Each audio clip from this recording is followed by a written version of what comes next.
All right, hello there, everybody, and thank you so much for tuning in. I'm Masmorra. And I'm Viper. And this is the second episode of your new favorite Age of Empires 2 podcast, which we are now calling Town Center, or The Town Center. We read all your funny and interesting suggestions regarding the name of the podcast, but at the end of the day, there was a clear winner in terms of the popular vote, and thus The Town Center is the name we've decided to adopt. Thank you so much, Harry Lees, for the great suggestion. The Podcastle would have been a second close for me. What about you? I actually had the same one as my there was potentially. It just kind of aligns, right? It feels like it makes sense. There was a Podcastle age. That was a little bit too much. Podcastle is stretching it a bit. But Town Center is like, it's perfect. It's like where we gather to enjoy ourselves. And perfect. We love the suggestion. Thank you so much. Anyway, guys, the feedback for the first episode was great, and we're very glad that a lot of people seem to enjoy the work we're doing here. And for this episode, you can pretty much expect more of the same. Today, we'll be talking about the new DLC for Age of Empires 2, which now has an official release date, the balance changes brought about by the April patch. We will discuss the recently finished Rage Forest 4 tournament and the fact Viper's team, unsurprisingly, hasn't won a single series in that tournament. We will also look ahead into the next major Age of Empires 2 tournament, MAMTV's King of the Desert 5, and there will also be a short Q&A segment towards the end of the episode where we'll answer some of the questions you guys had for us in the comment section of the last episode. May 16th has now been officially announced as the release date for Age of Empires 2's next DLC, Return of Rome. And if nothing else, Viper, as far as I'm concerned, this DLC has got to be the most confusing DLC ever. Yes, for sure. I mean, like, I don't think anyone really 100% understands yet how it's going to play out. Right. Let's let people know what we do know. So for the past few months, the only official information we had was that it was going to be a port over of the Age of Empires 1 civilizations into the Age of Empires 2 engine as a separate game mode. And was that even officially like? Right, it was assumed. You're Yeah. totally right. It wasn't actually totally official, and I think that means basically adding all the quality of life features of the Age of Empires 2 engine to Age of Empires 1. That would be stuff like military formations, better pathfinding, if you'll believe it. Questionable. Trade cards, what have you, gates, spectator mode, and so on. They didn't have a spectator mode. Can you believe this? Anyway. Crazy. And that's kind of cool and all, but if you're an Age of Empires 2 fan only, like me, that doesn't sound like something to be incredibly excited about, Yeah. There had been rumors that the Romans could be added to Age of Empires 2 based on a few leaked screenshots, but none of it was official. Then, 2 days ago, the first teaser was released, and the rumors were indeed proven to be accurate. In the description of the teaser, it was announced the Romans would be a playable civ in Age of Empires 2. And that did seem to get a couple people excited about it, but unfortunately, the excitement was very short-lived. A few hours later, they edited the description of the video to clarify the Romans would only be available for single-player and unranked multiplayer. Now, I'm going to be honest. Considering all the information available, I'm not terribly hyped about this DLC. I mean, I'll still buy it, probably. I want to support the game, and if that's what it takes to keep the service running and the tournament's coming, shut up and take my money, I guess. How do you feel about it? Well, I think we also have, I see some writing as well now where it's like Romans might be added to multiplayer after tackling balance issues. Oh, I did not see that. I don't know if that's, like, I just saw like a little screen capture on Twitter. I don't know if that's like something that the devs posted or if that's just people assuming or hoping. But yeah, to me it's like, again, it's a bit of a roller coaster, right? But like personally, I'm also a content creator, right? And I've played some Age of Empires 1 and enjoyed it as well. So for me, it's like, I'm happy about this anyway. It's going to be fun to dive into it and just grind it out, see what happens. I think there's also one new civilization for Age of Empires 1 that is completely new. Surprise, surprise, is a Vietnamese civ. We shall be talking about what that could mean, indeed. So I didn't know about that part about the adding it to multiplayer later. Again, I read it somewhere. I don't know if that's we're actual, speculating here, but that would be kind of weird to me because, a lot of the civs that were released, some of them were released in a pretty bad shape and some would release slightly, let's call it OP, which is a well-known business decision. But I think in the world of Age of Empires 2, this hasn't been too bad, has it? Well, you had like Cumans for initial release of Cumans, right? But then you get Bengalis and Dravidians. Yeah, so Burgundian. I mean, it makes sense for them to make the new civs a little bit strong, so they are like appealing to people and they want to play them in multiplayer and therefore buy the DLCs. Right. But yeah, I think overall, I mean, still, like, this game is 20 years old, and considering the fact how old it is, even if you remove any new DLC or anything, the balance of the game was actually incredible for how long it was untouched, right? And it's only been improved upon ever since then. New civs have tended to tilt the scale a little bit, but I think they've done an amazing job with the balance overall. And I mean, we're going to get to the newest patch lately as well. But yeah, I wouldn't personally be worried if they add romance. It's like OP, because personally as well, I'm like, I play multiplayer, I play random civ. I don't really care what civ I get. But obviously for tournaments, it could be a problem. Mm-hmm. But still, I mean, again, if that comes to multiplayer, I assume they will do their due diligence and actually balance it correctly. But yeah, like for me, it's like a bit weird because I feel like it's going to be very much an Age of Empires 1 civ. So it's going to be weird to have like Age of Empires 1 kind of look, feel, playing against Age of Empires 2 civs. Mm-hmm. That's the part what might be weird for me, but how about yourself? Yeah, it's so interesting to me that this seems the kind of thing that to a lot of people kind of is a bridge too far, right? That they include the Romans because they do not fit into the timeline of Age of Empires 2. Now, I gotta say, as far as I'm concerned, I play Age of Empires because it's an incredibly fun game. I really don't mind the historical aspect of it at all. And so I was kind of surprised, and this is not a critique. I mean, people like games for different reasons, that for sure. So to me, that would not be a thing at all, that Romans do not fit the timeline. I mean, I guess I would like to see drones or planes, a warplanes in Age of Empires 2, but apart from that, you want to keep it kind of medieval-ish, and like, so it's you don't want the modern. Let's not see a tank in there or a machine gun. Like the gunpowder we have is like as already like that's the limit. We don't want more gunpowder or further historic advancements.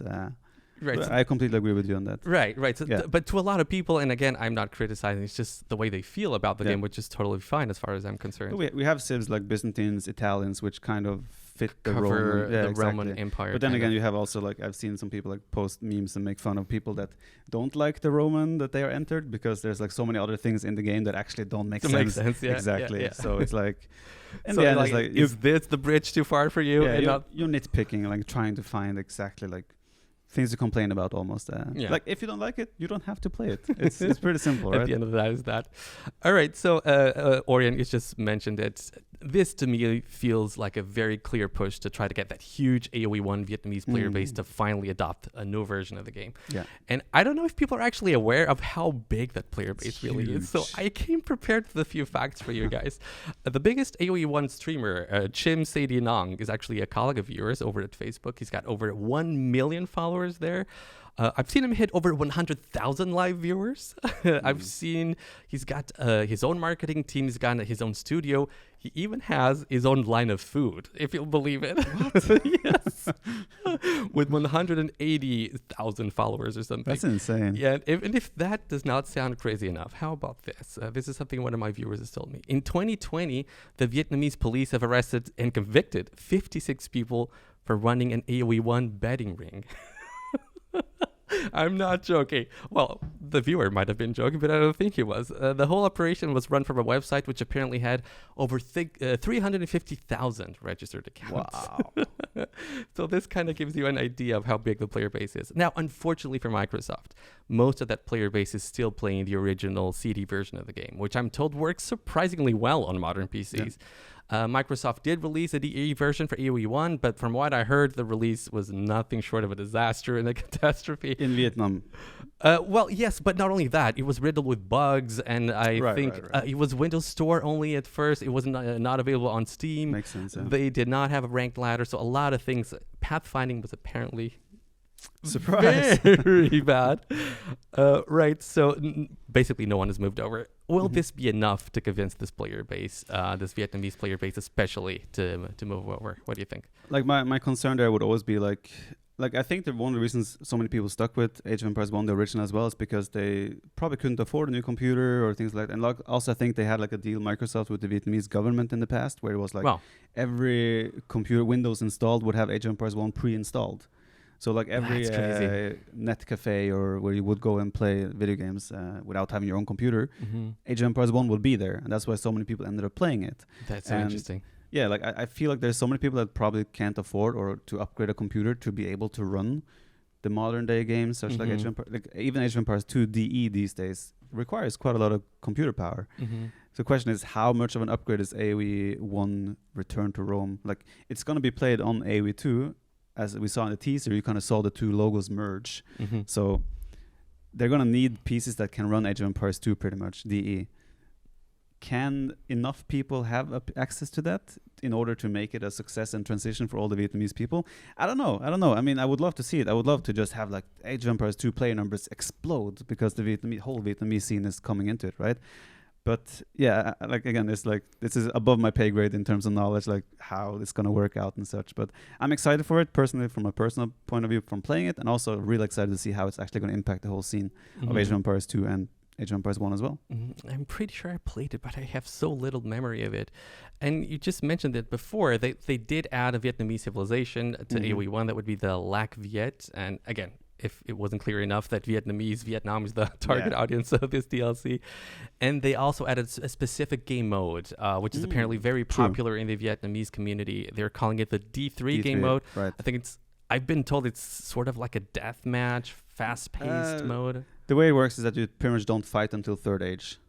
Like, you're not allowed to fight until Bronze Age, which I think is the third age. That's kind of their competitive game mode, how they play it. Obviously, it's a bit weird for me to hear that. I mean, also, they have this thing where you can, like, in the middle of the game, you can enter the statistics screen and see how many villages the opponent has. Oh, that's crazy. Yeah, so I'm wondering, are they going to bring that into the game as well? Because suddenly, if they use Age of Empires 1 now with all the AoE 2 features, they're changing the game completely. A lot, yeah. So it's like, if the AoE 1 community already is so stubborn on playing the original game, you're bringing them into Age of Empires 2, which on paper could be amazing, but you're also changing the game they've played for 20 plus years completely. That makes me a little bit less hopeful. I don't know. But like, I could never imagine playing a competitive real-time strategy game, and in the middle of the game, I'm just going to check the stats, see all this information about my opponent, right? It makes no sense. You shouldn't have that. I mean, we already have like score visible in Age of Empires 2. I was about to say that. People complain about score being too telling sometimes. Yeah. Now imagine you can see the number of villagers of your opponent. That's insane. And also, you mentioned spectator mode earlier. They cast the tournaments from player POV the whole time. Crazy. It's super super funny actually that they've kept. Well, that's how we used to do it in Age of Empires 2 a couple of years ago.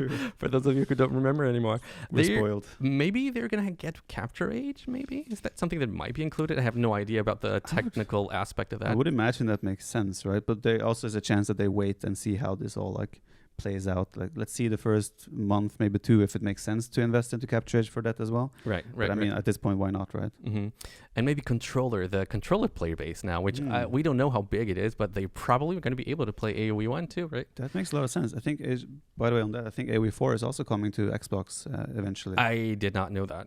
I would imagine. I don't know if there's any official information or if there's even confirmed, but why not? Yeah, I'd be terribly surprised if not. I mean, if they're gonna, it seems like they're investing in that market.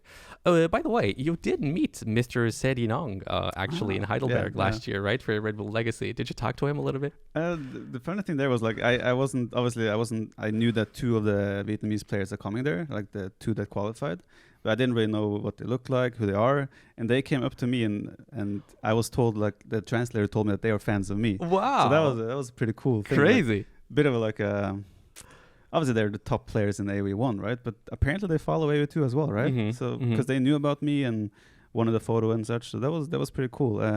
Obviously, I couldn't talk too much with them. English was a bit limited. English, okay. But yeah, it was a nice experience. They seemed like super nice guys as well.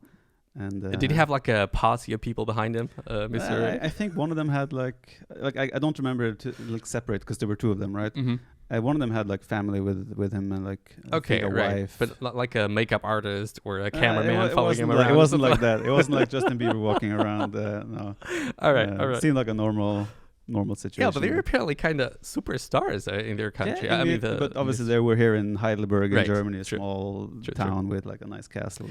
Right, just to wrap this up, Viper, I think at the end of the day, their goal is to unite the AoE 1 player base pretty much the way they did with Age of Empires 2. Yeah. For those of you who don't know, before DE, we had people playing on Voobly, on HD, on Game Ranger, and now it does feel like the vast majority of players has adopted the DE version. Actually, the player numbers still on Age of Empires 2 HD edition is still fairly high. They haven't gone down that much. No, it's crazy. It's so stable. It's insane. They don't know what they're missing. People just don't want to, do not want to change their routines, especially as you get older. I noticed that myself. Yeah. But anyway, I do hope they succeed in doing that for Age of Empires 1. Would 100%. Be awesome. Just imagine you open Steam charts and you see 100,000 people play Age of Empires 2. Well, a big portion of those would actually be AoE 1 players, but as far as Steam is concerned, it's AoE 2. Yeah. All right, so April was also the month that gave us the single biggest patch ever, as the devs described it. The patch was actually mainly focused on buffing infantry units and trying to make them a bit more viable in general. There is a whole array of buffs to specific infantry units, and of course a new technology, the Gambazons, which is available to a few civs in the Castle Age and adds +1 pierce armor to the militia line. It's been 2 weeks now since the patch was released. How do you feel about it? So, balance changes, everything there, super fun, super good. I really like the new direction the game is. It's not a new direction per se, but like I feel like they've opened the possibilities for infantry to be viable. They also changed a lot of with the unique units, infantry units like Samurai, Teutonic Knights, Jaguar Warriors, Wold Raiders, Vikings, Berserks. So I think we're going to see a lot more of that, which is super exciting for myself because I like variation. I just really want to see more unique units and variety in terms of civs. But yeah, the Gambazons in particular, like civs like Celts, Japanese, Burmese, all these civs, they suddenly have like a timing window, it feels like in early Castle Age. Where they can use the technology? Exactly. Like if you have come out of Feudal Age with a decent start, like take Burmese for example. Actually, now that I say that, I do not even remember if they have Gambazons.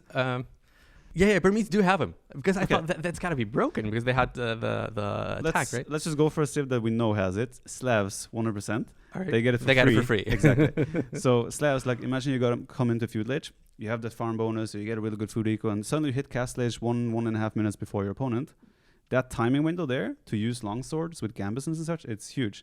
I played games with like Teutons, for example, against Britons, and I just go longswords early Castle Age because I have a better timing, and it feels so hard to stop. Okay. Of course, it depends a bit on maps and such, but again, I don't think infantry are suddenly the meta. Super viable. Exactly. They have a timing window, but I don't think they're going to change up like Knights crossbow meta too much in a competitive game. But all the other balance changes in general, like to me, at least so far, playing it, I'm super happy about it. Now, there are other things in the patch that I'm not so happy about. Feel free to speak about it. There are some like pathing issues and like units freezing right before they engage. There's tale as old as time. There's just like this behavior you don't expect. Like when you do something with your units, you kind of expect them to behave in a way, which also makes you play accordingly. Okay, I'm going to move these units here, and even this if it's a broken way, you just want the broken to be the same all the time. You want consistency, but when they don't behave the expected way, it suddenly impacts your play in a bad way. Obviously not good, but if they can. No bueno. If they can get over those hurdles and like not break half of the game with every patch, it will be amazing, right? Because again, balance changes to me are like spot on this time. Okay. Even civ changes in general. If you ignore the infantry part, really excited for those.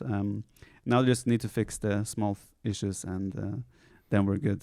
But from you, I'm not sure if you've played any yourself. Yes, I played it. And I was just about to ask you. So I'm a 1600 Arabia player, so nothing to brag about. I mostly play Arabia and only play 1v1s.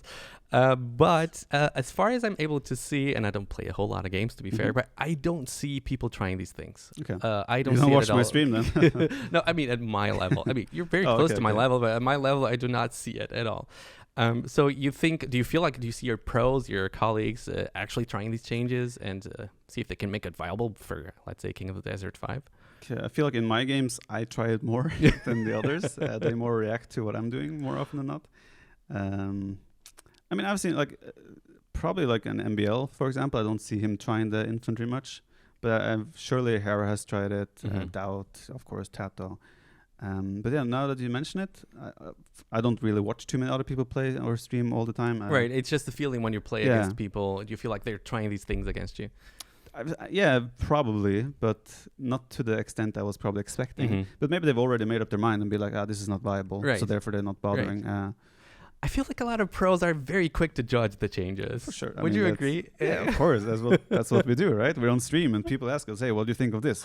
You gotta thumbs have up or thumbs down, right? No, thumbs down or thumbs up, yeah. Like I made a prediction tier list as well myself. Like I predicted how the whole patch is going to play out. How confident are you that's going to actually be accurate? I'm going to revisit like after King of the Desert, I think, to see. I think most of it is going to be somewhat correct, but I was probably a bit ambitious. Like put Malians in Malay S tier, for example. S tier. Okay, Malians maybe. I see people trying them a lot. Yeah. That extra dropping of extra gold suddenly puts them back up there, I think. Malay though, I'm not sure, but they get free armor now. Yep. It's actually insane. I know Nico, for example, is not happy with that change. Why? Well, don't want to out this information, but he said that like this is the most toxic thing to play against. So all right, I'm not sure exactly how he's playing, what he's running into, but a secret strategy might be in the works here. Who knows? Okay, so I love balance changes, and you just said you love them too. I love hearing people talk about them. I love seeing all the videos, testing the changes, and I think it does help keep the game fresh. And as you said, I obviously wouldn't mind if they didn't come, if they weren't accompanied by game-breaking bugs all the time. But you know, to me and to a lot of us, this is literally just fun in games. So I wonder, how does a professional player who makes a living out of winning tournaments, how do you feel about these changes? Do they happen too frequently to you? Should they take a little bit more time before they bring these changes? Right. So I'm in the position where I'm, let's say 50-50. Like I'm a content creator, but I'm also competing in the tournaments, right? Right. So I would say, like, from the content creator perspective, I think it's a fine level right now of changes, right? It's not too frequent. I think it's like on average maybe every 3 months, maybe the last couple of years it's been like every 3 to 4 months, and I think that's fine, right? Because you have the 3-4 months. I mean, again, these patches aren't like, oh, the whole game is changing. Like, for example, in other games you have like changes to heroes in like League of Legends or Dota, where like the meta just gets completely changed. They shifted very quick. In Age of Empires 2, it still stays the same. It's just civs kind of take steps up and down and get more viable per se, and I think that's the right way to do it as well, because you cannot like do a complete overhaul of Age of Empires 2. It would change too much, and I mean, people have played this game for 20 years because they like it. Right, exactly. Right. Yeah, you need soft changes. But yeah, like you said as well, you said earlier that these changes help keep the game fresh. I think that's one of the most important things at the moment, because if again we didn't have any balance changes last 10 years, how many people would probably fall off the game over time? I think a fair few would get bored eventually. So these changes makes you always have to adapt, kind of reinvent, try to come up with new stuff, and it gives you opportunities to come up with new stuff as well. And other civilizations get to see the spotlight compared to others. But anyway, as a competitive player, I think they're striking the balance pretty nicely, and I think like the timing every 3 to 4 months is a good level, because you get to have like 2-3 tournaments usually within that time frame. And as a competitive player, I think that's pretty good. And that's enough. I thought they did us dirty with the change to the organ guns. Both of us. We're both big Portuguese fans. But they are in the public update preview. They're having. That's the thing. Fixes. That's the thing. After watching Spirit of the Lost video, I thought, well, what have they done to our dear Portuguese? But then I saw Ornlu's video, where it does seem like they're not that bad anymore. Have you actually tried them? I actually have not tried them at all. Okay. I think I played Portuguese once or twice since the patch, and I haven't had the opportunity to like make them. But I'm happy I didn't try them, because apparently they are bugged right now in the live version. Yeah, in the live version they're bugged. They're not doing the correct. Right, so that's why they have the PvP. Exactly, that have the changes in the public update preview. So I'm kind of waiting for that now before I try them. Hopefully that gets pushed fast, because apparently that's supposed to fix the majority of the issues we have with the newest patch. So the most glaring issues, yeah. But on that, like, because you played yourself a little bit, but you also watch a fair bit of Age of Empires. Do you see other people trying? Never too much. Do you see the infantry meta impacting what you see? I see it on the pros. I feel like pros are trying it a lot. I personally, like I said, at my level with the game that I'm playing, I don't see people trying it a lot. I think a lot of us just kind of follow what the pros are doing, right? A lot of these meta shifts, if they do occur, they come kind of top down, right? You see pros trying it, and then you kind of try to make the same thing a little bit worse, probably. But yeah, as far as I can see, it's the feeling that I had is exactly what you said, that early Castle Age, this could be a big surprise, because our people are so used to have longswords be this really simple army to deal with, right? And then all of a sudden they could be a little bit of a surprise, and if you have a decent number, they take TCs down so fast, right? There could be a couple surprises here, I think. Yeah, feudal age buildings as well have quite low HP, or like walls, and especially you can sneak in arson quickly with like maybe Dravidians, because it's cheaper, those walls disappear in an instant, right? And the thing is, you can also make those men-arms on the way to Castle Age. So it's the same thing as where like you hit Castle Age with archers alive, suddenly you have 15 crossbows. You can hit Castle Age with like 8-9 men-arms potentially, long swords instantly, and it's a scary Could be dangerous. Could be dangerous. One thing I'll say I dislike about the balance changes is that it feels to me like they do not test them enough. I have an example here. Okay. I suspect they reverted back the change to the Chinese start because after they watched the Spirit of the Law video about it, which kind of showed that there's barely any difference between the old start and the start that they intended on putting in, which they didn't.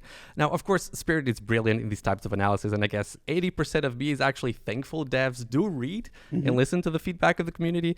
But then the other 20% of me goes like, well, shouldn't you have tested this yourself? That makes sense. So and I feel like this to a couple of other changes as well. With the organ guns, I kind of feel like was a little bit of the same thing. Spirit of the Law tested it and saw that a couple of units didn't really make sense in how good they were against organ guns. Skirmishers, for example. And it feels like they changed it after watching Spirit. And I think this is true because Spirit's video analyzing the new organ guns was released after the patch actually came live. And the Chinese one is actually before. So this may be a bit of conspiracy theory here. But again, I like that they're reading. I like that they're seeing what people are saying. That's good. That's great. But maybe a little bit more self-testing wouldn't hurt. But I mean, like we should be thankful that we have devs that actually are like, we have devs from the community. That should be absolutely clear. And yes, we should be very thankful for that. And I haven't seen the video, but did he also test it and compare like nomad starts, for example? Because I felt like the Chinese start was also maybe directed a bit at like those nomad starts. Interesting. I don't remember. Okay. I don't remember. Very interesting. Yeah. But either way, if that's how the math adds up, that it doesn't change the Civ, then why change it, right? Right. So I think the idea was to try to make it a little bit more equal and more similar to the regular start, even if they didn't change a whole lot. Yeah, a little bit more beginner-friendly with the start, and probably like try to lower their level a little bit, but if it doesn't change anything... at the end of the day, it didn't change too much, so why not have one Civ that has this one specialty, right? I'm curious about something. Does that ultra secret, well, I guess not so secret, the Discord group with pro players and devs still exist? Yes, we have access to a Discord for those who don't know. A lot of the pros and also people that are just in the community in general that are involved have access to a Discord with the devs where they... bit closer. Where they are taking feedback from us pretty much. We can... tell them what we like, what we don't like. We have a bug reporting channel. We can like suggest or talk about features. And it feels like they are reading and responding, but also it feels like they don't really listen sometimes. I mean, since Burgundians was released, everyone in there has said and asked like, what is your argument for keeping Flemish Revolution? We haven't ever gotten a single answer to why they so much want it to be in the game and like it is as well, right? So those things are like a little bit frustrating. Just give us an explanation, like so we understand. Because maybe they don't have one. Yeah, maybe it makes sense. But yeah, like in general, they do respond, and like especially when we have like big issues that we're bringing up, they're usually responding quite fast. And we have like a channel for every civilization, so like you can go in and talk specifically about Aztecs or Celts, and yeah, like as a player having access to that direct communication is quite nice. And I mean, I feel like also sometimes we have had direct impact on the very balance changes they are proposing, because they also give us a list beforehand of like, hey guys, this is what we're planning to do, what do you think? Where most people respond and just gives like a thumbs up or like, this is unnecessary, this is necessary, this is great, this is bad, you know. And sometimes I feel like our feedback has been directly directly impacting exactly what change they make. So it's a very good thing, but it also gives us a bit of responsibility for it when things go wrong, kind of. But no, it's a big thing, and I think it's a huge thing for the game. That's very good. One thing I've noticed as well is that a lot of people complain about stuff, and that's people should do it, of course. But whenever people give very specific examples with video proof sometimes, devs will always react, especially on Reddit. You know, if people say, okay, this thing happened to me, look. I always see one dev responding, okay, can you please send me the recorded game? We'll analyze what's happening. So maybe a little bit of a tip here. If you have something that you've seen that you feel like's happening, make sure to have proof. Make sure to have a screenshot. Make sure to have a recorded game ready, and devs will most likely look at it. That's my impression, at least. The biggest thing is that you can recreate it, right? Because whenever I brought up something and said like, oh, my units do this and this when I do this and that, they'll ask like, okay, this happens. Okay, I believe you. Can you recreate it, right? That's what they need, because if they see exactly how it happens, they can fix it, right? So even if it happens to you and you know how it happened and you don't necessarily have footage or video or whatever, if you can recreate it, that's enough. I think one thing that's absolutely obvious to me, at least, pathing is kind of broken. It's always been in TheViper. But one thing that I don't like when I see people criticize this, they say pathing is broken. Right. That's it. Pathing is bad. Pathing is bad. Pathing is broken. Why don't devs fix? Devs fix, please. Show a video, show a screenshot where pathing is obviously being broken, and devs will look into it. That's my impression, and so far it's been proven correct, kind of. All right, Viper, let's turn our attention to Rage Force 4. Now the juicy starts begins. and to the tournament scene in general. A few days ago, yet another very successful edition of the Rage Forest tournament is finished. Rage Forest 4, Rage Forest is the yearly 4v4 Black Forest only tournament organized by the Rage Forest community under the leadership of the great Williams. The tournament had a $10,000 prize pool sponsored by Microsoft. Team Barles completely dominated the tournament, and that would be Barles, Lucky Rocks, Andorin, Andre, and Menunes. They didn't lose a single series during the whole event, and they beat Team Valis in the finals. My dear co-host and his team did participate in the tournament, but let me check the record again. Yeah, no wins. Well, what happened there?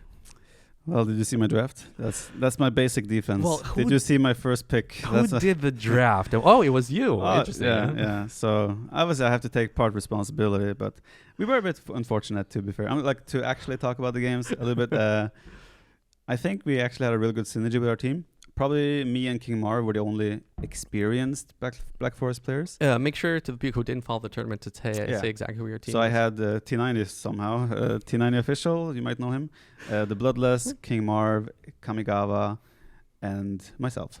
Mm-hmm. And yeah, I think we got off to a good foot. Like, we started playing a little bit more actively. I was hoping my team would be a little bit more active in finding games and like playing by themselves as well a little bit. So it was only you. It was me. King Marv was there quite frequently, and then like I saw Bloodless, Kamigawa, and T90 play a little bit, but I was hoping for a little bit more. Mm-hmm. I like Rage Force; it's fun, you know. I love watching it. Yeah, but yeah, we lost both our sets that we played in the tournament 3-1. The second set was a bit unfortunate because King Marv got sick the same day, so he was arguably one of your specialists. He was arguably the most important player besides myself to our team, so it was a bit unfortunate. But overall, I'm still kind of happy with how my team developed, especially like from the first set to the second set. I think they actually improved a lot just from discussing and talking the games, and we had a good feedback and like discussion in general, which I think was really cool to be a part of. To have like, usually if I'm talking strategies and such, I'm talking with like Tato Doubt. These like, they're already top players. Right, interesting. But suddenly I'm discussing strategies with people that aren't necessarily on the absolute tip of the top of the and might still scene. know things you don't know, especially about maps you don't play very often, right? Yeah, for sure. Like feedback on the civs and such, like King Marv in particular, like we had some discussions there, and like he doesn't like Gorjara that much. I think they have potential, for example, right? I hear they're bad in Black Forest. That's what the Black Forest experts claim. They can be bad. You don't agree, apparently. No, they're not good by any means, but like it's like, hey, do we rather have Persians or Gorjaras? You know, those types of things. Right. But yeah, overall the tournament was really, really fun to partake in. I think the drafting thing it's really cool as well because you get to pick your own team. I love the system. I will probably draft a little bit different next time. No offense, Tristan, but no, I think it's really cool. And also, like what I've learned so much from the scene as well. The Rage Forest players now, like I know a lot more. Like, oh, this guy's actually really good at this, and this guy's really good at that. So if I was to play a Rage Forest 5, I would also have like a lot of names on my list now, and that's really cool as well because these are a lot of names that I don't see in only one tournament. Arabia, for example. Exactly. So it's really cool to dive into that part of the scene as well. And again, I think the tournament as a whole was a massive success. Yeah, I think it's so fun to watch. Yeah. And Williams deserves a massive shout out for all the effort to make it like this. Right. So I just said the tournament was organized by the Rage Forest Discord community. And if you're listening to this and if you're looking for a nice and friendly community to hang out with, make sure to pay the server a visit. In my very biased opinion, the server really represents, the best this game has to offer. There's people from all over the world hanging out on voice. A lot of us are kind of on the older side of things, with family and kids. But then there's also a bunch of younger folks who make fun of us for being old and boring. It's a really nice and fun atmosphere. And for what it's worth, I'm there almost every morning, and it's 10 out of 10 recommended, or 7 out of 10 in your case. Nice one. But there's lobbies for every level as well, right? True. There's always lobbies being posted there, like inviting people to join. Hey, we need one more +2 +1. And no matter what your level is, you're probably going to find games there. So if you want to get into the scene and get into the Rage Forest community, that's the place to be. Yeah, start by watching, right? So again, huge props to Williams and the whole crew for making the service such a welcoming place for newer players. And you should come out and should come and hang out with us someday. Maybe you can coach Savvy. I don't know if you're going to be able to. But going back to Black Forest, Viper, I really want to hear your opinion about this. So we're both old enough to remember the days when Black Forest was considered pretty much a noob map by a lot of people. Still is. All right, but we're now at a point where Microsoft is sponsoring a Black Forest tournament only, and we have people like you, Tato, MBL, ACCM, and other top players participating in it. So what changed here? I still think Black Forest is a noob map, just like Arena is a noob map, because you're starting wall. He's making air quotes for the people not watching this. Like you're starting inside walls in Arena, for example. On Black Forest, you start in your own kind of spot where it's like usually a very small gap to wall. Now, the version we are playing is the Rage Forest version. It has had some adjustments. There's like more balanced pawns. The openings can be wide open or super close. So there's a lot of variation there, and like the whole decision making process of the early age is insane. There's so many things you have to take into account immediately, like right off the start. You have to take your civ, your teammate's civs, your opponent's civ as a whole, like the civ bonuses and everything, and then like who are you facing specifically, maybe on your flank. Do I go with 3 villagers here? Do I try to wall? Do I try to sneak? Like, there's so many decisions you have to make throughout the whole. And one important point, it's not a boom map. At least not at the beginning, which is the impression that a lot of people had in the past, I think. It can be a boom map, don't get me wrong. But not at the beginning. There was so much action, right? I would say more than on Arabia, right? On Arabia, you have to scout, but you have to Vil War from minute 1 sometimes. Arabia has a very defined meta in terms of the opening. Like, you'll scout, maybe you go lame on the flank a little bit and such. But on Black Forest or Rage Forest, in this case, you just never know what to expect. Anything can happen at the start. Again, like, it's just the amount of decisions you have to make yourself and as a team in the first 3-4 minutes is way more than you can ever imagine. And very impactful, right? Exactly. You can pretty much win the game in the first 5 minutes by making the right moves as a flank, for example. It's... I mean, that's why I also see, like, for example, Team Barls winning in the tournament.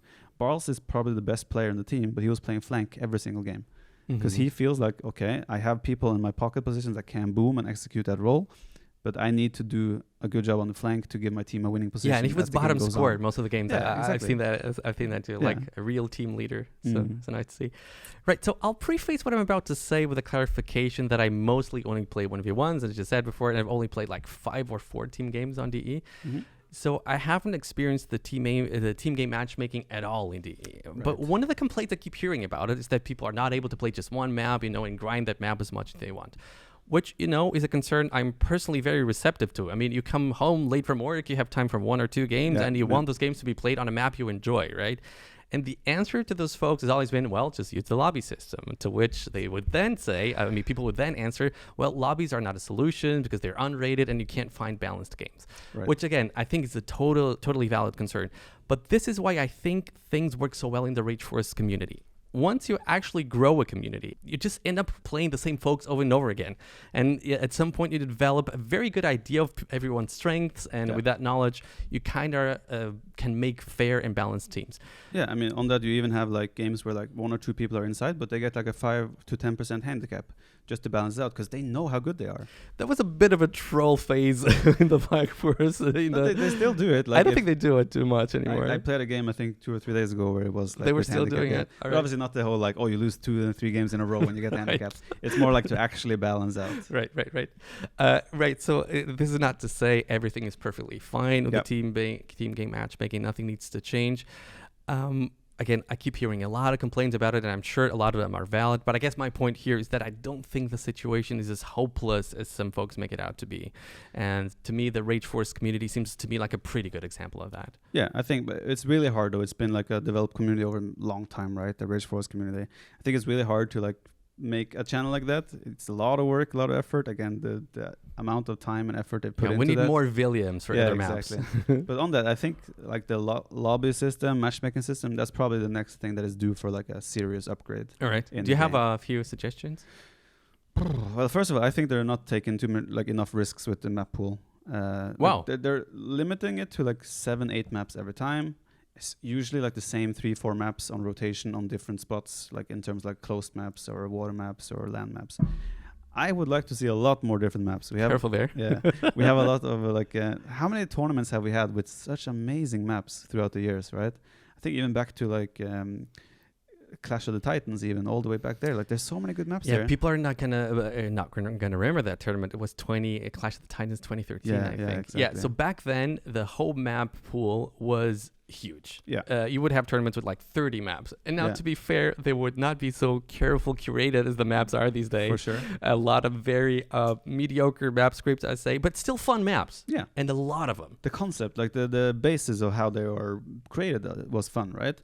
And there's so many tournaments even these days that we don't see these maps in the ladder. And I think as well for people that follow tournaments, it would be very fun for them to be able to play the maps that are played in tournaments, right? And also I think like, why only 7-8 maps? Give us 12, give us 16. Like, why not? Will you then increase the number of bans? Or yeah, you can obviously increase and maybe give more favorites than one as well, right?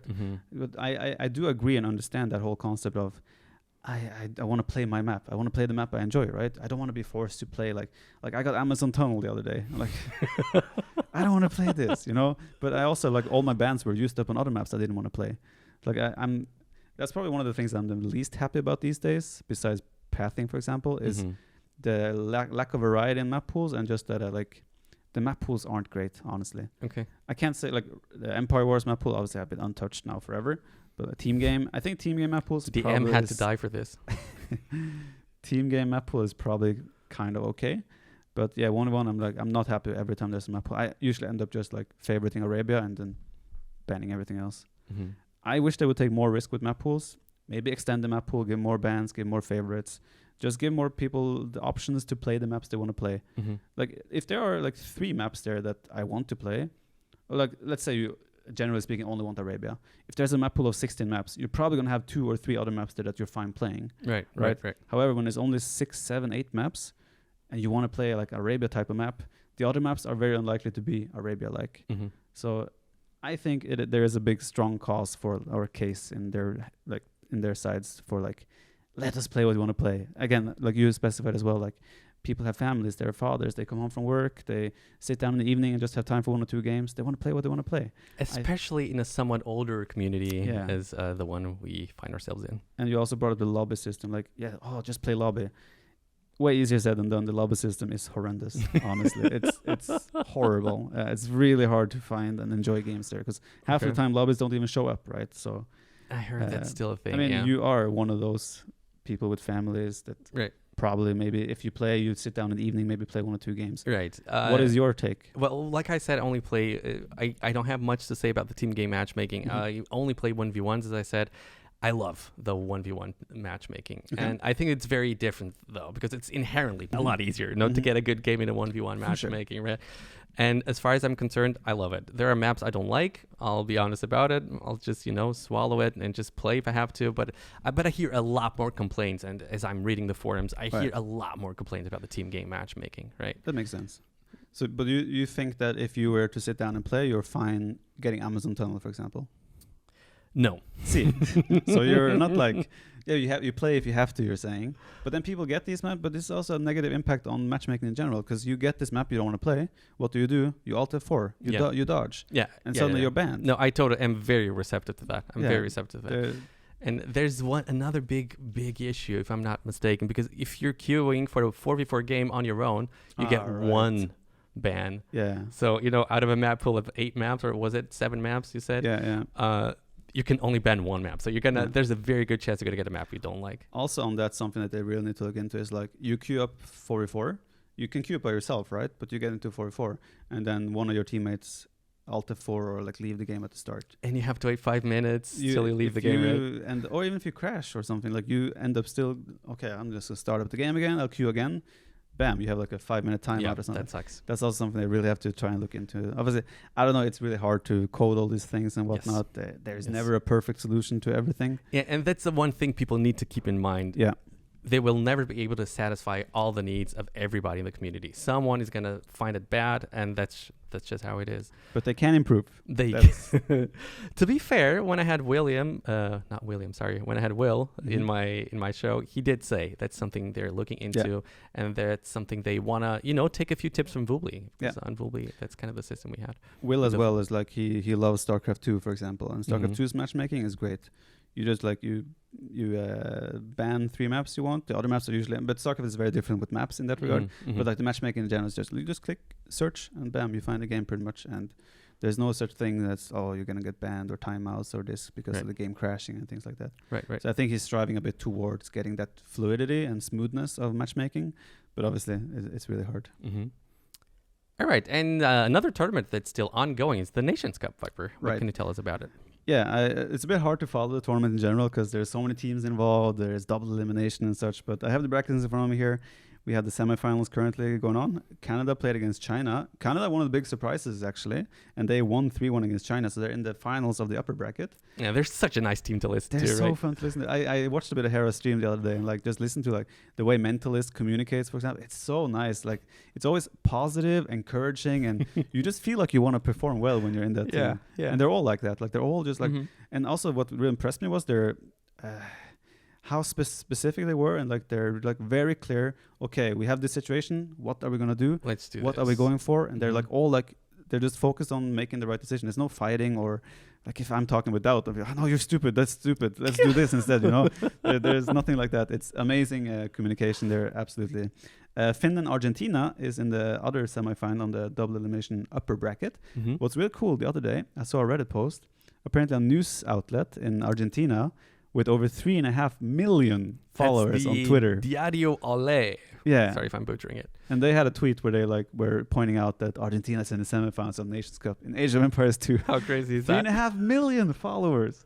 And I think other news outlets as well jumped on that and like spread it out a bit. So crazy. So the spread they got in Argentina now is sick. I'm really curious now when they play their next match if it's going to have like a... If you're going to notice a bump in the viewership numbers, that would be amazing, man. Yeah. It's one thing that it's often... well, I don't know if it's forgotten in other parts of the world, but the South American player base is huge. And if you think about all the top players we got from Brazil, I don't even want to name them because I'm sure I'm going to forget names. But if you think about Riyad, well, now I'm naming him. Riyad, Dogal, Fire, Miguel, Goku, Fiage. People are not going to remember Fiage, but he was alive. He's working for Forgotten Empires right now. What? Yeah. I'm so Fiage happy. And Bruh as well. What kind of work? I did they not are know about that. balance testers and things. That's they were amazing. I met them both in Heidelberg during Red Bull Volo 6. Legacy. They both were there. Yeah. Amazing. I did not know that. Fiage was, I think you and Fiage were the first streamers I saw. So I have a lot a lot back then. I have a lot of nostalgia for both of you guys. Amazing. Good to know. So Brazil, Argentina, a lot of top players, of course. The bottom bracket at the moment, Brazil beat Germany 3-2. Oh, because I heard earlier that Germany won, but apparently Brazil... That might have been me saying that. Brazil actually won 3-2 against Germany in the bottom bracket, so they will face... Wait, but I was watching it. It was 2-1 to Germany, and they were playing Black Forest. So I guess my brain just kind of went, okay, Black Forest, Germany's going to win anyway. Yeah, they were. It was actually 2-0 to Germany, and then Brazil made a reverse sweep. That's crazy. I was watching Black Forest, and I guess in my mind, well, Germany's gonna win this. Of course, but guess not. But yeah, they will face the loser of Argentina and who was it? Finland. Yes, that's gonna be a tough one. Okay, so Germany is out. Germany is out apparently. No, Phil's Nilly man in this case. Very, very accurate one. Yeah. And the last one is France and Austria, actually. So Lyra's team still in it. And they will play off for the chance to face China. So we have, 7 teams left then? Nation Cup still. No math on stream. Yeah. 7 teams to go, I think. No math. But yeah, that should be done in a couple of weeks. I think middle of May-ish is when the tournament is going to conclude. It's been a great... Nations Cups are always so, like, they bring the community together. They're amazing. Amazing, the work. Paradox. Right. Again, I'm going to start naming the devs, the administrators. I'm going to forget names. But Paradox, I know, is there. Koyotl 96, I guess his name, is there as well. Unfortunately, he's retiring for health reasons.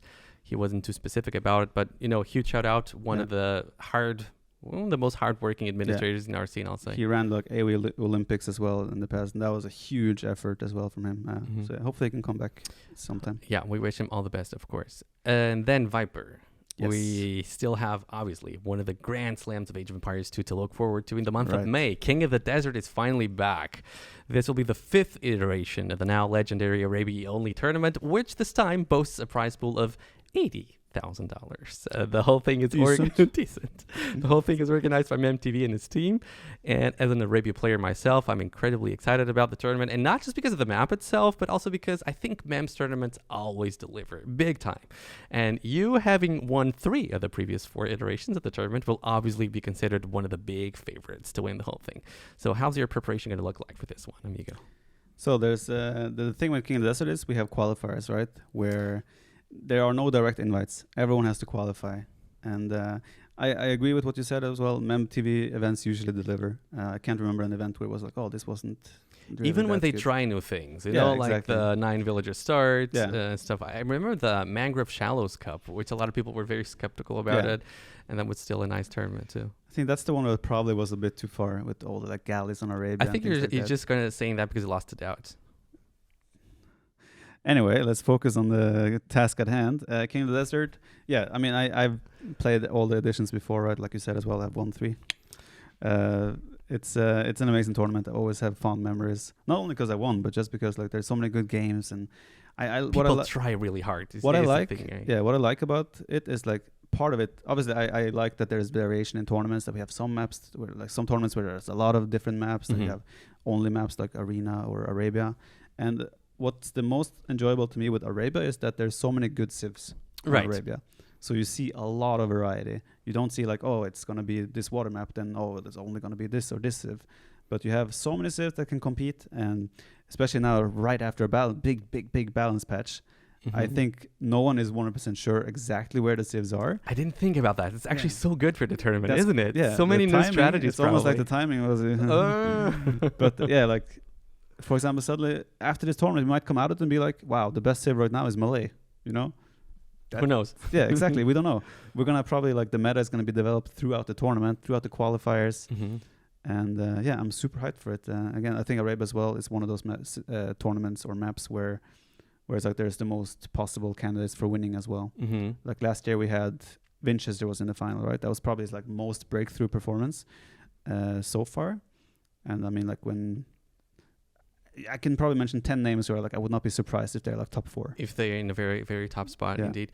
And people probably cannot imagine this, but back in the day, if you had an Arabia only tournament, and if it was, or if you had an Arabia game and it was free pick, it would be Aztecs against Aztecs 99% of the time, right? Maybe Mayans would be thrown in, Huns. maybe Huns, but that's it. 3 People didn't know how good Chinese was back then.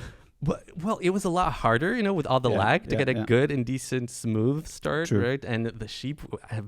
Man, do you remember sheep spawning outside of your view base? I don't want to go think about it. And like in a pond, man, I have nightmares of that. All right, Viper. So another thing people love to discuss whenever King of the Desert is announced is how the map script will look like for Arabia. And this matters a lot because the script ends up being the same that's used for the Arabia map, the matchmaking system. Now, I remember people complained a lot about the Arabia version of the King of the Desert 4 because it was very open and very thin wood lines. And I think that's not a huge deal in a tournament setting where people always draft strong civilizations for the map, but it does become a problem when you're playing random civs on the ladder because then, you know, the faster civs will have an almost insurmountable advantage against the slower civ that cannot wall because of the map. Now, for me personally, from the games I played, they feel pretty good. The map feels balanced. I've had a lot of fun games in it. How do the pros feel about it? I can't speak for everyone, obviously, but like I opened the map when it was first released. I had a few, like I went through, like what I usually do is I take the map, I put it in the editor, and I just generate a ton of different maps to see like how this looks. Back then, I was not happy at all because it was What's back then? Before they made the recent adjustments. Right. I think they've adjusted the map 2 or 3 times since it was initially released. Because I saw the huge variety in like the map could be super open, it could be super closed, and the consistency was like it's just not there. Exactly. So it's like. What you do then is that you add another random factor and like, okay, Britain's is a really good civ, but they're only good when the map is semi-closed. Right. So if you suddenly it's like you're taking huge risks with and gambling with civs as well, right?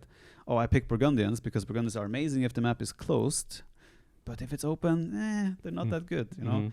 So we're heading down that kind of thing like an issue rather, if the map script has such a big variance. I think with the most recent adjustments they've made, it feels pretty solid. You can still have the wide open map, you can still have a closed map, but it feels like more consistently in the middle ground, which I think is where it's supposed to be. But yeah, personally, I'm not a big fan of like, oh, I cannot draft this civ just in case the map is open, or I cannot draft this civ just in case the map is closed. You know? Right. Because that takes away a little bit of preparation, and I think a bit of gambling in there. I think preparation should be rewarded. But yeah, like I said, I think they've landed at a pretty good script, and I think it's going to be great for the tournament. So the tournament hasn't even started yet, but there already seems to be a bit of controversy surrounding the exclusion of the Flemish Revolution, which our viewers will remember had a big impact during NAC4. I personally dislike the decision for two main reasons. But before I talk about them, let me just reinforce that I absolutely give Mem and his team the benefit of the doubt, just because they've proven time and time again they know what they're doing. And of course, it's their tournament, and I totally respect the decision. But yeah, I guess I just wish they would have waited to see how the nerf to the tech actually pans out, you know? And it's not entirely clear to me the tech was a problem on Arabia to begin with. It could be. It could. You don't know. That's one of the things. And now you do have a nerf to the technology, but also to the unit itself, right? The Flemish militia. So I feel like maybe you could have waited a little bit just to see how it goes. I agree. I think it was heavily influenced by the NAC conclusion. Yes. Right? The end of NAC was 200 Vils, Flemish Revolution, game over. And to be fair, Mem has hated the technology forever. Yeah. Everyone has. It was announced, Mem just completely hated. On that, I think Flemish Revolution is bad now, by the way. I don't think it's a good upgrade anymore. So I personally think they didn't have to exclude it. I don't mind it because I don't like it. I don't mind that it's out excluded because people can still probably make it work if they have a lead. But I think the tech right now is not very good, so I'm happy about that. Okay, so you think it would have been a good decision either way? I think, I don't want to see the tech because I don't like when you can instantly spawn 150 military. That's stupid, in my opinion, in an RTS game. I don't feel like it's a grand strategy decision. You can argue it is, but at the same time, I don't feel like there should be a decision that can be that impactful in an RTS game. But I don't think the tech is very good at the moment. People would still find a way to use it probably sometimes and win, but keep in mind the Flemish Revolution have less pierce armor now as well. They kind of die to arrow fire. So even like diving in under castles and town centers, you're going to lose a lot more than before. Right. So I personally think the unit isn't that good anymore. I think this was like 2 days ago. I saw a game between Barles and Jordan, and the situation was kind of even. And Barles goes for Flemish Revolution on Arabia. Yeah, it was Arabia. And Jordan easily defends it, and he goes on to win the game. To be fair, Jordan's army was cavalry archers mostly. But that's the counter now. Probably the best unit to deal with it, right? But do you feel like in its old form, it would have been a problem on Arabia, on an open map where you can run with economy? I think. I didn't see the game that you referred to. I'm not sure how. No, I just mean in general, and I mean this one game. No, I think it would have been a problem. Okay. Yeah. You can still Burgundians. If you get out of the opening, okay, you're never gonna lose in the late cast stage, early imp. You're always gonna be fine because you have a great economy and good units. And then you would always just play the long game, you would see if you get any relics, and then eventually just be like, okay, this is the time. I'm gonna just now add 30 vills in the queue. So as I lose my military units, I'm gonna have 170, 180 villagers. You add 5, 6, 7 bombard cannons, 4 traps. Click the button and game over. That's it. Yeah. Click the button. Okay, so apart from the usual suspects, you, Leary, Hera, Yo, is there, a less well-known player, and I'm making air quotes here, for lack of a better term, you think could do exceptionally well on Arabia, on an Arabia-only tournament? Again, I think right now, the people that are good at adapting to the new balance changes. I think a player like Doubt, for example, he's going to have good ideas and good adaptation to the new civilization balance. So I think a guy like Doubt could surprise a lot of people. I don't know. I think preparation playing a lot.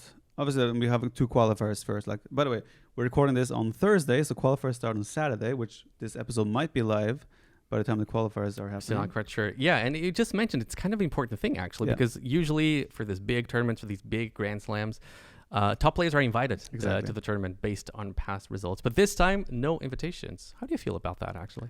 Personally, I would prefer to be invited. Uh-oh. Yeah, small technical difficulties here.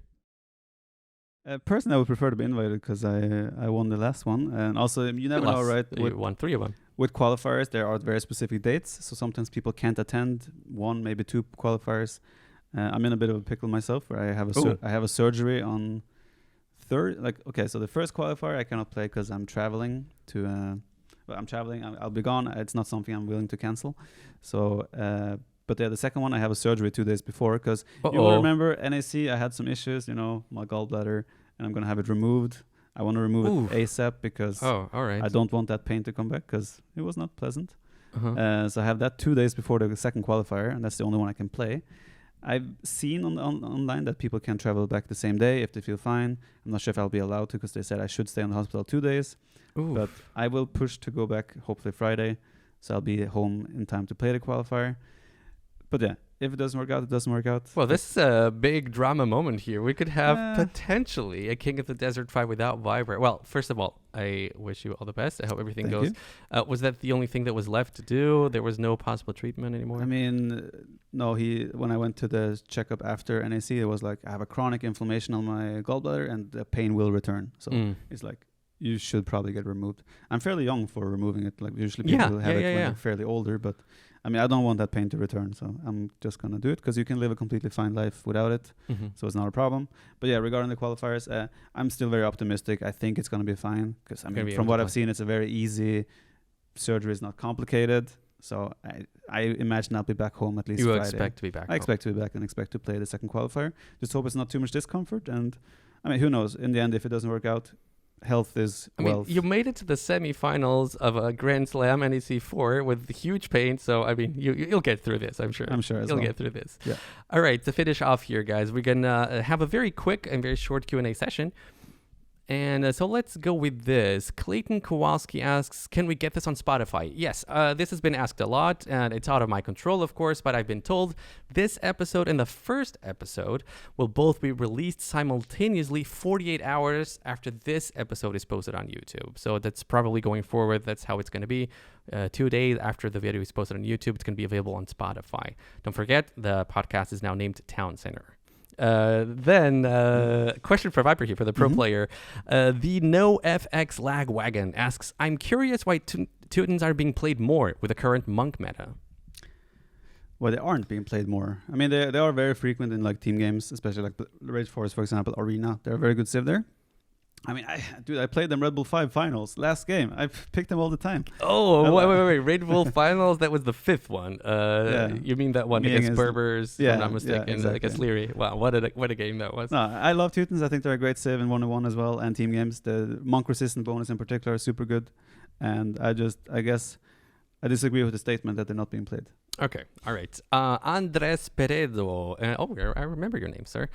He wants to know, what about having some sort of calendar so everybody knows more or less when the S-tier tournament will be in advance? Excellent question, my friend, and one we've asked Microsoft about many, many times before. The answer to that is a bit frustrating, but I'll paraphrase what Neely told me in an interview when he was still the tournament coordinator for the franchise. An official tournament calendar will always have to be hosted on an official Age of Empires 2 website. And what Neely was repeatedly told is that hosting such a website is not a priority for Microsoft. It seems like such a simple thing to do, but that's where we stand. If you, as a tournament host, are awarded sponsorship money from Microsoft, they will share with you the tournament calendar for the running year, so you can decide yourself when and how to host your tournament, so it doesn't clash with other tournaments. But that information will be under an NDA, which means you cannot make that information public on your own. So it has to be on an official Microsoft website. It's frustrating. So the only thing we can do is hope that Microsoft realizes how important this actually could be. For players, for smaller casters, for everybody, actually. I think as well, like, you just want your tournament to be out there as soon as possible as well, so you avoid conflicts with, for example, I mean, people still, like, they travel, they want to book vacations during summer times, whatnot. If there's a tournament suddenly, like, popping up, like, you're in that spot where you, like, have to decide, do I cancel my trip or do I not play the tournament? Right. And the thing that's still very important to know, a lot of our pro players are actually semi-pros, right? They have a life, they have a job. Sure. A lot of them have a job. And they obviously need to know in advance, or it would be good to know in advance, can I participate in this tournament? Yes, can I participate in this tournament? Can I not? And that's very hard to do, of course, if you don't know it in advance. Okay, last one for you, Viper. Let's take this one here from BL. BL asks Viper, what's the deal with Viper's wrist and finger straps? Okay, so man, I feel like half of this is a Viper Health podcast. But yeah, I have a benign tumor in my wrist. It's been there for a couple of years. It pretty much gives me discomfort while playing. It's not really very painful, but I get like really easily tired in my arm and wrist, and like I feel like there's a blockage there where it's like hindering my movement. The finger straps are just because I had an injury during a football match when I was like 15 years old. I came out of the challenge. I was dribbling past two guys. They both tackled me at the same time. It was a cluster F, if you will. What a messy. After I came out of that, my finger was just kind of out of position, and I didn't go and get it. I went to the local doctor on my island to check it out, and he said, no, you cannot do anything about this. And then I had another hit on it like a year later, and I went to a proper doctor in like a bigger city, and he said, well, if you came right away, we could have fixed this. So it's like, was a bit unfortunate, but I mean, like, it's not a hindrance to my life, and I'm able to play and compete still, so I'm happy. Although I would prefer to be without, especially the wrist thing. All right, amazing, my friend Viper. This was great seeing you, my friend. Likewise. It was a lot of fun. You gonna go home right away? You have time for a drink with me? What was it? I'm trying to get home ASAP because I gotta get traveling tomorrow. So. All right, understandable. In any case, you guys, I shall see you and you guys in early June, and that means that the third episode of this podcast will be slightly delayed a few days, but there's a very good reason for that. For the next episode, we will have the pleasure to welcome a very special guest here in Berlin. I wasn't allowed to reveal who that will be, so I guess you just have to tune in to find out. We'll record that episode shortly after the conclusion of King of the Desert 5, which means the event will probably take up a large portion of next episode's talking points. Hope to see you then, and thank you so much for listening. If you happen to enjoy the work we're doing here, don't forget to like, comment, subscribe. It really does help us a lot. And leave some questions if you have any questions for the Q&A. Absolutely correct. We'll be reading them, and we might answer a couple of those. Have a great one, guys. Was very nice to see you again, Viper. See you next time. Likewise. See ya.